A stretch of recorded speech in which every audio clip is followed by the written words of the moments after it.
बिस्मिल्लाहिर्रहमानिर्रहीम व रफ़ाना लका ज़िक्रक, मेरे नबी का ज़िक्र हमेशा बुलंद रहेगा। अस्सलाम वालेकुम। सरकारी चैप्टर के प्लेटफॉर्म से मैं हूँ कैसर बाजवा, आपको फिर से एक बार खुशामदीद। Today we people are going to start the international organisation and that is none other than only SCO। SCO stand for Shanghai cooperation organisation. सबसे पहले मैं जो है वो आपको इसकी हाइलाइट्स जो हैं वो बता देता हूँ कि हमने इस वीडियो में SCO के बारे में क्या क्या चीज़ें जो है वो डिस्कस करनी है और वो क्या चीज़ें हैं जो इम्पोर्टेंट हैं और पेपर में आ सकती हैं। ठीक है, तो सबसे पहले जो है वो हम देखेंगे कि इसकी foundation of SCO। Second number पे ऑर्गन्स और पार्ट्स ऑफ SCO के पार्ट्स जो हैं वो कितने हैं, इसके स्ट्रक्चर को डिस्कस करेंगे। ठीक है, तीसरे नंबर पे इसका हेडक्वार्टर, चौथे नंबर पे SCO का जो सेक्रेटरी जनरल है उसको डिस्कस करेंगे।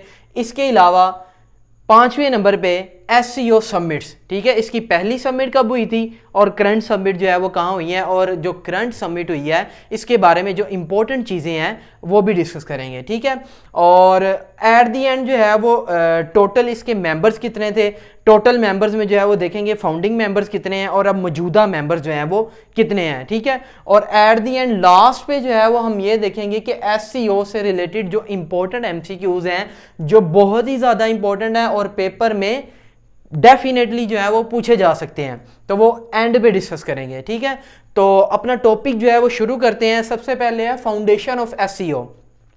आपको सबसे पहले पता होना चाहिए कि what is SCO stand for. SCO stand for Shanghai cooperation Organisation. इसको समझने से पहले आपको जो है वो थोड़ा सा हिस्ट्री में जाना होगा। ये SCO से पहले जो है वो एक शंघाई पैक्ट जो है वो या शंघाई 5 के नाम से जो है वो एक ऑर्गेनाइजेशन बनाई गई थी। ठीक है, इसको टोटल 5 जो है वो कंट्रीज़ ने फाउंड किया था, इसलिए जो है वो इसे S5 भी कहते थे। और ये कब फाउंड की गई थी? 1996 में। ठीक है, 1996 में जो है वो S5 को फाउंड कर दिया गया था, लेकिन वक्त गुजरने के साथ साथ जो है वो जून 2001 को उज़्बेकिस्तान ने जो है वो अपना इंटरेस्ट शो करवाया कि वो S5 को जो है वो ज्वाइन करना चाहता है। तो S5 और उज़्बेकिस्तान ने मिल के एक नई ऑर्गेनाइजेशन जो है वो बना दी जून 2001 में, और उसको एक नया नाम दे दिया गया। वो नाम क्या था? SCO, Shanghai cooperation Organisation. ठीक है, ये इसका जो है वो मैंने आपको शंघाई कोऑपरेशन ऑर्गेनाइजेशन का बैकग्राउंड बता दिया है। नेक्स्ट जो है वो आपको पता होना चाहिए कि SCO का मेन ऑब्जेक्टिव क्या है, ये पेपर में पूछा जा सकता है। तो इसका मेन ऑब्जेक्टिव ये है, ये यूरो एशियन जो रीजन है, यूरोप और एशिया जो है वो मखसूस एक रीजन है, उसमें ये जो है वो पॉलिटिकल स्टेबिलिटी पे काम करती है, इकोनॉमिक स्टेबिलिटी पे काम करती है, और वहाँ पे पीस और सिक्योरिटी को मेंटेन करने पे काम करती है। ये SCO का मेन ऑब्जेक्टिव है। नेक्स्ट, इसके जियोग्राफिकल स्कोप की बात करें तो इसने पूरी दुनिया का जो 60% एरिया है वो किसके अंडर लाई करता है? SCO के जो टोटल मेंबर्स हैं ना, उनके एरिया को अगर जमा करें तो ये पूरी दुनिया का जो एरिया है उसका 60% एरिया जो है वो कहाँ पे है? SCO मेंबर्स के अंडर है। इसके अलावा पूरी दुनिया की जो 40% पॉपुलेशन है वो SCO मेंबर्स के अंडर जो है वो एग्जिस्ट करती है, मगर इसका मतलब पॉपुलेशन वाइज अगर दायरा कार देखें इसका SCO का तो वो 40% जो है वो बनता है। इसके अलावा GDP की बात करें तो इसने पूरी दुनिया की जो 30% ग्लोबल GDP है वो जो है वो उसका मालिक कौन है? ये SCO मेंबर्स हैं। ठीक है, ये इंपॉर्टेंट है, पेपर में पूछा जा सकता है। ये कुछ SCO के फैक्ट्स से आगे चलते हैं। आगे जो है वो दूसरे नंबर पे हमने डिस्कस करना था इसके ऑर्गन्स और पार्ट्स। जैसे UNO जो है वो एक इदारा है, उसके 6 ऑर्गन्स हैं, इसी तरह SCO भी जो है वो एक इंटरनेशनल इदारा है। इसके ऑर्गन्स तो नहीं कह सकते, लेकिन जो है वो पार्ट्स कह लें आप। ठीक है, स्ट्रक्चर में इसके जो है वो टोटल मेन 3 बॉडीज हैं। सबसे पहले जो डिपार्टमेंट है उसका नाम है SCO head of state council. SCO head of state council का साथ साथ जो है वो मैं आपको वर्क भी बताता जाता हूं। तो ये एससीओ की सुप्रीम बॉडी होती है, ठीक है। कोई भी डिसीजन लेना हो तो ये SCO head of state council के जो मेंबर्स होते हैं वो डिसीजन लेते हैं। इसके अलावा अगर कोई इंटरनेशनल इशू को डिस्कस करना हो, ये आगे जाके जो है मैं बताऊंगा, तो उसको भी कौन हैंडल करता है? एससीओ की सुप्रीम बॉडी हेड करती है, जिसको क्या कहते हैं? एससीओ हेड ऑफ स्टेट, ठीक है। इसके अलावा दूसरा जो इसका पार्ट है या ऑर्गन है उसको कहते हैं SCO head of government council. इसमें जो है वो इसके जो मेंबर्स होते हैं, उसके जो प्राइम मिनिस्टर्स होते हैं वो इसके जो है वो हेड होते हैं, ठीक है। और ये एससीओ का जो बजट है उसको डिफाइन करते हैं कि इस साल जो है वो एससीओ का बजट क्या होगा और कहाँ कहाँ पे जो है वो लगेगा, ठीक है। जो तीसरा और सबसे मोस्ट इंपॉर्टेंट इसका ऑर्गन है वो है SCO foreign ministers council. SCO foreign ministers council जो है ये डिसाइड करती है कि एससीओ की जो मीटिंग है, ठीक है, करंट मीटिंग कहाँ पे होनी है और नेक्स्ट मीटिंग जो है वो कहाँ पे होनी है। इसके अलावा ये जो एससीओ फॉरेन मिनिस्टर काउंसिल है ये एससीओ के बिहाफ पे जो है वो कोई भी स्टेटमेंट जारी कर सकती है कि एससीओ जो है वो फलां काम करने जा रही है या एससीओ जो है वो फलां बात पे जो है एग्री है और नहीं है। इसके अलावा ये जो इंटरनेशनल इश्यूज होते हैं विथ इन दी ऑर्गेनाइजेशन के अंदर जो इंटरनेशनल इश्यूज होते हैं उसको ऑर्गेनाइजेशन के अंदर रहकर जो है वो डिस्कस करती है एससीओ फॉरेन मिनिस्टर काउंसिल। ये इसके जो है वो मेन पार्ट्स और ऑर्गन से इनका ऑब्जेक्टिव भी मैंने बता दिया। आगे चलते हैं, आगे जो है ना वो इसका headquarter, current headquarter of SCO की बात करें तो वो बीजिंग चाइना के अंदर है। बीजिंग करंटली जो है वो चाइना का कैपिटल भी है, ये आपने याद रखना है। इसके अलावा चाइना जो है वो दुनिया की सेकंड जो है वो लार्जेस्ट इकोनॉमी है इन दी वर्ल्ड, ठीक है, ये भी इंपॉर्टेंट है। और एससीओ का सेक्रेटरी जनरल, हाँ, एससीओ का सेक्रेटरी जनरल जो है वो इसमें बड़ा ही इंपॉर्टेंट है। इसकी जो है वो सबसे पहले हम देखते हैं कि अपॉइंटमेंट, मतलब इसको अपॉइंट कौन करता है। दूसरे नंबर पे जो है वो इसकी टर्म्स कितनी है, ठीक है, ये जो है वो कितने साल के लिए आता है। तीसरे नंबर पे देखेंगे work of secretary general, secretary general का जो है वो वर्क क्या होता है। चौथे नंबर पे देखेंगे कि current secretary general of SCO जो है वो कौन साहब हैं। तो डिस्कस करते हैं कि एससीओ के सेक्रेटरी जनरल को जो है वो अपॉइंट कौन करता है। तो एससीओ के जो सेक्रेटरी जनरल होता है, ये जो एक डिपार्टमेंट है तीसरा, एससीओ फॉरेन मिनिस्टर काउंसिल, ठीक है, ऊपर बता चुका हूँ, ये जो है वो अपॉइंट करता है, एक नाम को जो है वो नॉमिनेट करता है कि फलां बंदे को जो है वो सेक्रेटरी जनरल होना चाहिए। फाइनली अप्रूव कौन करता है? SCO head of state council. ये जो ऑर्गन है एससीओ का, ये फाइनली अप्रूव करता है कि हम जो है वो इस फलां बंदे को सेक्रेटरी जनरल ऑफ एससीओ बनाएंगे या नहीं बनाएंगे, ठीक है। उसके बाद जो है वो इसकी टर्म, इसको जो एससीओ का सेक्रेटरी जनरल है इसको 3 साल के लिए लगाया जाता है और विदाउट एक्सटेंशन, ठीक है, एक्सटेंशन की कोई गुंजाइश नहीं है। उसने 3 साल बाद जो है वो रिटायर्ड हो जाना है और अल्फ़ाबेटिकली जो है वो फिर नेक्स्ट जो कंट्री होगी उसका जो बंदा होगा वो एससीओ का सेक्रेटरी जनरल जो है वो लग जाएगा। और ये भी याद रखना है कि एससीओ के जो करंट मेंबर्स होते हैं सिर्फ उन्हीं मेंबर्स में से एससीओ का सेक्रेटरी जनरल जो है वो नामजद किया जाता है। इसके अलावा out of the SCO member जो है वो सेक्रेटरी जनरल सिलेक्ट नहीं किया जाता, ठीक है। और जो है work of secretary general, secretary general का जो मेन वर्क होता है, जो मीटिंग्स अरेंजमेंट होती है वो सेक्रेटरी जनरल का काम होता है, ठीक है। इसके अलावा ये जो है वो टेक्निकल इंफॉर्मेशन, ठीक है, इकोनॉमिक इंफॉर्मेशन, ठीक है, और हर तरह की जो सपोर्ट है वो एससीओ को जो है वो एनालिटिकल सपोर्ट भी इसी में आती है। तो हर तरह की जो सपोर्ट होती है वो एससीओ को कौन प्रोवाइड कर रहा होता है? Secretary general of SCO. और आगे है current secretary general of SCO, Zhang Ming जो है, इसका नाम मैं यहां पे लिख देता हूं। जैंग मिंग जो है ये एससीओ का करंट सेक्रेटरी जनरल है। इसका ताल्लुक जो है वो चाइना से है, ये भी आपने याद रखना है। और ये कितने सालों के लिए अपॉइंट किया गया है? 3 साल के लिए, ठीक है। आगे चलते हैं, बहुत ही इंपॉर्टेंट है एससीओ समिट्स।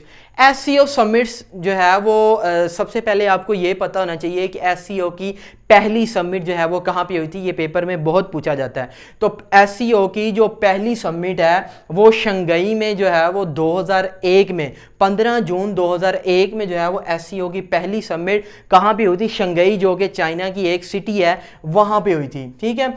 और इसकी करंट समिट एससीओ की जो करंट समिट है वो समरकंद उज़्बेकिस्तान, समरकंद जो है ये उज़्बेकिस्तान जो कि एक सेंट्रल एशियन कंट्री है उसका एक सिटी है, वहाँ पे 15 से 16 सितंबर, ठीक है, डेट आपने याद रखनी है, 15 से 16 सितंबर में जो है वो एससीओ की जो 22वीं समिट है वो वहाँ पे हुई है रिसेंटली, ठीक है, जिसमें पाकिस्तान के जो वज़ीर आज़म हैं शहबाज शरीफ साहब, उन्होंने भी वहाँ पे जाके खिताब किया था, ठीक है। और ये कितनवीं समिट थी, पेपर में ये भी पूछा जा सकता है। तो ये एससीओ की 22वीं समिट थी, समरकंद उज़्बेकिस्तान के अंदर हुई है, ठीक है। आगे जो है वो इसके की पॉइंट्स कि ये जो एससीओ की 22वीं समिट हुई है 2022 में, इसमें किन किन चीज़ों पे जो है वो गौर किया गया है या जोर दिया गया है और कौन कौन से डिसीजन जो है वो लिए जा चुके हैं इसमें। तो सबसे पहले जो है वो इसमें 4 इंटर गवर्नमेंटल एग्रीमेंट्स जो हैं वो ये एससीओ मेंबर्स के दरमियान। वो कौन कौन सी एग्रीमेंट्स हैं वो आपको पता होना चाहिए, पेपर में पूछा जा सकता है।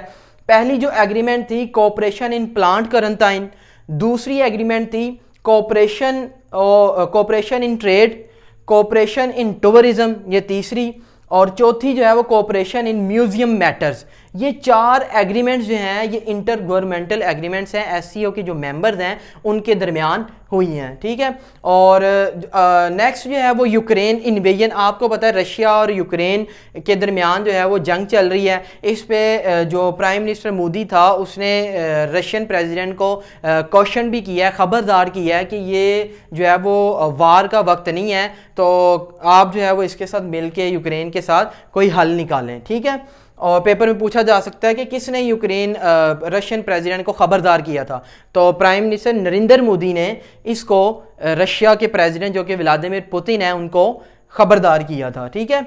और आगे पीएम शहबाज शरीफ स्टांस, पाकिस्तान के जो करंट 23rd प्राइम मिनिस्टर हैं उन्होंने वहाँ पे जाके जो है वो कौन कौन सी चीज़ों पे जोर दिया। सबसे पहले जो है वो उन्होंने अफ़गानिस्तान की सिक्योरिटी में जो है वो पाकिस्तान के रोल को जो है वो बयान किया कि पाकिस्तान जो है वो पिछले 40 ईयर से अफ़गानिस्तान में जो है वो पीस लाने की जो है वो कोशिश कर रहा है। इसके अलावा इन्होंने क्लाइमेट चेंज को जो है वो इस पे जोर दिया कि जितने भी एससीओ मेंबर्स हैं इनको मिल के क्लाइमेट चेंज को जो है वो कॉम्बैट करना होगा, ठीक है। और आगे जो है वो एससीओ के जो मेंबर्स हैं उन्होंने एक बहुत इंपॉर्टेंट फैसला किया है कि एससीओ का जो है वो एक ऑनरेरी गुडविल एम्बेसडर जो है वो नामजद किया जाएगा। ये अभी जो है वो नामजद नहीं किया गया, सून जो है वो नामजद कर दिया जाएगा, तो मैं अपडेट कर दूंगा इंशाल्लाह, ठीक है। और लास्ट जो इसका की पॉइंट था एससीओ की जो समिट 2022 में हुई है वो ये थी कि comprehensive action plan for long term neighbours for 2023 to 27, मतलब एससीओ मेंबर्स के जो हमसाए ममालिक हैं उन्होंने लॉन्ग टर्म जो है वो गुड रिलेशंस आपस में जो है वो रखने हैं, और कब से कब तक 2023 से लेकर 2027 तक ये एक एक्शन प्लान जो है वो दिया गया है, ठीक है। आगे चलते हैं। नेक्स्ट जो इसकी हाईलाइट है वो है टोटल मेंबर्स। टोटल मेंबर से पहले जो है वो आपको पता होना चाहिए कि एससीओ को फाउंड करने में कितने मेंबर जो हैं वो शामिल थे। तो फाउंडिंग मेंबर्स जो हैं ये पेपर में पूछा जा सकता है कि एससीओ के फाउंडिंग मेंबर्स कितने थे, तो इसके टोटल जो फाउंडिंग मेंबर्स थे वो टोटल 6 थे, ठीक है। अब इनको याद करने का तरीका जो है वो बहुत ही आसान है, मैंने यहाँ पे शॉर्टकट लिखा हुआ है ट्रक, TRUCK, ठीक है, डबल के एंड पे है, तो ये ट्रक के स्पेलिंग में है और किसका शॉर्टकट है founding members of SCO. T for Tajikistan, R for Russia, U for Uzbekistan, C for China, K for Kazakhstan और at the end K for Kyrgyzstan, ठीक है। काज़ाख्स्तान और किर्गिज़स्तान और तुर्कमानिस्तान और उज़्बेकिस्तान ये 4 सेंट्रल एशियन कंट्रीज़ हैं। ये जो है वो जब इसको फाउंड किया गया था तब भी मेंबर थी, अब करंटली जो है वो इसकी मेंबर्स हैं, ठीक है। और अब टोटल मेंबर्स की बात कर लेते हैं। तो एससीओ के जो करंटली टोटल मेंबर्स जो थे 2022 से जो है वो 15 सितंबर से पहले वो टोटल 8 मेंबर्स थे, लेकिन 15 सितंबर 2022 को जो इसकी समिट हुई है, ठीक है, जिसमें ईरान ने भी जो है वो हिस्सा लिया था, ईरान ने एससीओ का MOU जो है वो साइन कर लिया है और इसकी जो फुल मेंबरशिप है एससीओ की वो हासिल कर चुका है। तो ईरान भी अब एससीओ का फुल मेंबर है। अब इसके टोटल जो है वो 9 मेंबर्स हैं, ठीक है।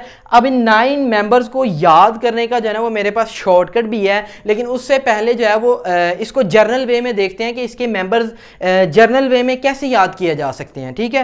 तो देखें, इसके मैंने आपको बताया कि टोटल कितने मेंबर्स हैं, 8 थे, एक अभी ऐड हुआ है, तो टोटल कितने हो गए, 9। अब इन 9 मेंबर्स में जो 4 मेंबर्स हैं वो सेंट्रल एशियन कंट्रीज हैं। वो सेंट्रल एशियन कंट्रीज कौन कौन सी हैं मैंने पहले भी बताया, किर्गिस्तान, काजाकिस्तान, उज़्बेकिस्तान और ताजिकिस्तान। ये 4 सेंट्रल एशियन कंट्रीज हो गई, ठीक है। और जो है वो 2 सुपर पावर्स हैं, ठीक है, चाइना और रशिया।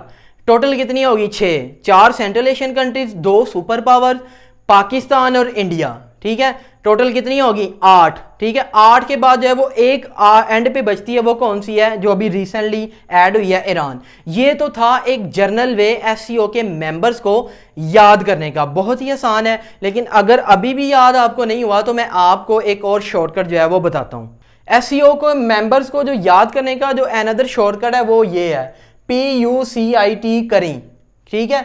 अब देखें, जैसे ही आप फर्ज करें कि टीचर हैं, एफएससी का बच्चा जो है वो पेपर पास करता है और आ जाता है आपके पास, सर अब मैं क्या करूं, तो आप उसे जो है वो कहते हैं बच्चे जा PUCIT करें और कुछ ना करें, ठीक है। आप उसे कहते हैं PUCIT करें और कुछ ना करें, ठीक है। अब इसको देख लेते हैं, P for Pakistan, U for Uzbekistan, C for China, I for India, T for Tajikistan, K for Kazakhstan, K for Kyrgyzstan, R for Russia और at the end I for Iran, जो अभी रिसेंटली 15 सितंबर 2022 को एससीओ का member बना है, ठीक है।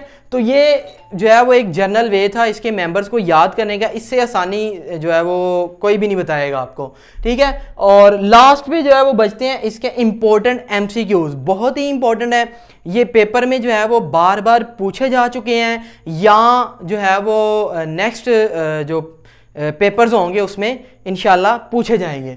तो सबसे पहले ये है कि सेंट्रल एशियन कंट्री आज़रबाईजान और तुर्कमानिस्तान। देखें, आपको पता है कि मैंने आपको बताया कि इसके टोटल अब 9 मेंबर्स हैं, उनमें जो 4 कंट्रीज़ हैं वो सेंट्रल एशियन कंट्रीज़ हैं। वो कौन कौन सी हैं वो मैं पहले भी बता चुका हूँ, एक बार फिर से बताता हूँ, भूलनी नहीं है आपने। क्या, किर्गिस्तान, काजाकिस्तान, उज़्बेकिस्तान और ताजिकिस्तान। अब इन पेपर में ये पूछा जाता है कि वो कौन सी सेंट्रल एशियन कंट्रीज़ हैं जो एससीओ की मेंबर्स अभी तक नहीं हैं। तो वो कौन कौन सी हैं, आज़रबाईजान जिसका कैपिटल जो है वो बाकू है, और तुर्कमानिस्तान, ठीक है। ये वो 2 कंट्रीज हैं जो अभी तक एससीओ के मेंबर्स बिल्कुल भी नहीं है, बहुत ही इंपॉर्टेंट एमसीक्यू। इसके अलावा ये पूछा जाता है पेपर में कि पाकिस्तान और इंडिया ने जो है वो एससीओ को कब ज्वाइन किया था। आपको पता है कि एससीओ के ऑब्जर्वर मेंबर्स भी होते हैं, ठीक है। पीछे मैं बताना भूल गया, यहाँ पे चले आ गया, आपको दोबारा बता देता हूँ। एससीओ के जो है ना वो 4 ऑब्जर्वर मेंबर्स थे, लेकिन रिसेंटली 15 सितंबर 2022 को ईरान एससीओ का परमानेंट फुल मेंबर बन गया है, जिसकी वजह से अब इसके टोटल जो है वो 3 जो है वो ऑब्जर्वर मेंबर हैं। उसमें कौन कौन सा है, पहला जो है वो अफगानिस्तान है, ठीक है। दूसरा जो है वो बेलारूस है, ठीक है। और तीसरा जो है वो मंगोलिया है, ठीक है। ये 3 इसके ऑब्जर्वर स्टेटस मेंबर कंट्रीज हैं। और पेपर में ये पूछा जाता है कि पाकिस्तान जो है वो एससीओ का ऑब्जर्वर स्टेटस मेंबर कंट्री जो है वो कब से लेकर कब तक था। तो ये 2005 से लेकर 2007 तक जो है वो एससीओ का क्या था, ऑब्जर्वर मेंबर था, पाकिस्तान और इंडिया। इसके अलावा जो सबसे इंपॉर्टेंट 200 मरतबा लिख लो यार इसको, वो ये पूछा जाता है कि पाकिस्तान और इंडिया ने एससीओ की फुल मेंबरशिप जो है वो कब हासिल की थी। तो याद रखना है आपने 9 जून 2017, 9 जून 2017 में पाकिस्तान और India will join SCO together. इन्होंने दोनों ने इकट्ठे एससीओ को ज्वाइन किया था। इसके अलावा पेपर में ये पूछा जाता है कि एससीओ का जो चार्टर है, एससीओ चार्टर जैसे यूएनओ का एक चार्टर है, चार्टर कहते हैं मैनिफेस्टो रूल्स एंड रेगुलेशंस, मतलब जैसे जो है वो कोई ऑर्गेनाइजेशन बनाता है, अब उसकी कोई पॉलिसीज़ कोई रूल्स एंड रेगुलेशंस भी तो होने चाहिए ना उसको चलाने के लिए। तो एससीओ को जो चलाने के लिए रूल्स एंड रेगुलेशंस है उसको कहते हैं एससीओ चार्टर। और ये कब अडॉप्ट किया गया था? 7 जुलाई 2002 को, ठीक है। और ये इफेक्ट में कब आया था? 19 सितंबर 2003 में, ठीक है। और एससीओ की समिट, आगे इससे रिलेटेड एमसीक्यूज यही है कि पहली जो है वो इसकी शंघाई में समिट हुई थी, ठीक है। रिसेंटली जो 22वीं समिट है वो समरकंद उज़्बेकिस्तान में हुई है 15 से 16 सितंबर 2022। और ये जो एससीओ की समिट हुई है इसमें स्पेशल गेस्ट जो है वो एससीओ ने किस किस को बुलाया था? तो टोटल 4 स्पेशल गेस्ट थे। उसमें कौन कौन से बंदे हैं वो देख लेते हैं। सबसे पहले है तैयब एर्दोगान जो कि टर्की के प्रेसिडेंट हैं करंट, इल्हाम अलवी, ठीक है, ये जो है वो आज़रबाईजान से हैं, और निकोल पंशियान ये आर्मेनिया के प्राइम मिनिस्टर है, और सरदार बर्दी मुखमदेव ये जो है वो तुर्कमानिस्तान के प्रेसिडेंट है करंट, ठीक है। तो इन 4 बंदों को एससीओ के एज अ स्पेशल गेस्ट जो है वो इनवाइट किया गया था उज़्बेकिस्तान की तरफ से, ठीक है। और एंड पे जो है वो व्लादिमीर पुतिन जो कि रशियन प्रेसिडेंट है उसके साथ जो है वो शहबाज शरीफ की जो है वो मीटिंग हुई थी। उसमें दोनों ने जो है वो रशियन जो प्रेसिडेंट था पुतिन, उसने शहबाज शरीफ को ऑफ़र करवाई थी कि वो पाकिस्तान के साथ जो है वो गैस डील करना चाहते हैं, ठीक है। और इसके अलावा जो है वो पेट्रोल पे भी जो है वो इन्होंने बात की थी, ठीक है। तो 20 सितंबर से शायद जो है ये रशियन गैस डील जो है वो पाकिस्तान और रशिया के दरमियान जो है वो फाइनल हो चुकी है, ठीक है। So it's all about the SCO, ठीक है, there tricks to remember their members, इसकी क्या थी, ठीक है। इसको जो है वो सेक्रेटरी जनरल क्या है, सेक्रेटरी जनरल वर्क कैसे करते हैं, सारा कुछ जो है वो मैंने आपको इस वीडियो में बता दिया है। काइंडली जो है वो इसको मेरे काम को अप्रिशिएट लाजमी करें और इसको जो है वो अपने दोस्तों तक जो है वो लाजमी पहुंचाएं ताकि वो 1 पेपर या किसी भी पेपर में जो है वो एससीओ से रिलेटेड जितने भी एमसीक्यूज़ हैं उनको अटेम्प्ट कर सकें। Thank you so much for your time. अल्लाह हाफिज़।